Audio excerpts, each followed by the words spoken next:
అలాగే అధిష్టానానికి ఫిర్యాదు చేసిన కొండా మురళి, కొండా సురేఖపై ముఖ్యమంత్రి ఆగ్రహం వ్యక్తం చేసినట్లుగా మీడియాలో వార్తలు వస్తున్నాయి. మొన్నటిదాకా లక్ష్మణ్, పొన్నం ప్రభాకర్, ఇప్పుడు శ్రీనివాస్ రెడ్డి, సురేఖల మధ్య విభేదాలు వెలుగు చూస్తున్న నేపథ్యంలో అధికార పార్టీపై ప్రజల్లో తప్పుడు సంకేతాలు వెళ్తున్నాయని రాజకీయ విశ్లేషకులు అంటున్నారు. అలాగే కొండా దంపతులు ఇప్పటికైనా ఈ వ్యవహార శైలికి చెక్ పెట్టాల్సిన అవసరం ఉందని వాళ్ళు చెప్తున్నారు. ఒకవైపు సురేఖ దంపతులు ఇద్దరు, మరోవైపు జిల్లా కాంగ్రెస్ నేతలందరూ మరోవైపు అన్నట్లుగా రాజకీయాలు సాగుతున్నాయి.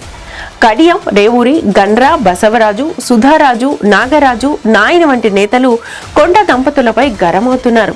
వారిరువురు వరంగల్లో కుల రాజకీయాలు చేస్తూ కాంగ్రెస్ పార్టీకి తీరని నష్టాన్ని కలిగిస్తున్నారని గతంలో ఆరోపణలు చేశారు. మొత్తంగా వరుస వివాదాలతో కొండా దంపతులకు పొమ్మనలేక కాంగ్రెస్ నేతలే పొగబెడుతున్నారనే గుసగుసలు వినిపిస్తున్నాయి. చూడాలి మరి ఈ కపుల్స్ కాంగ్రెస్ లోనే ఉంటారా, లేకపోతే మా వల్ల కాదు అని బయటికి వెళ్తారా? వేచి చూడాలి.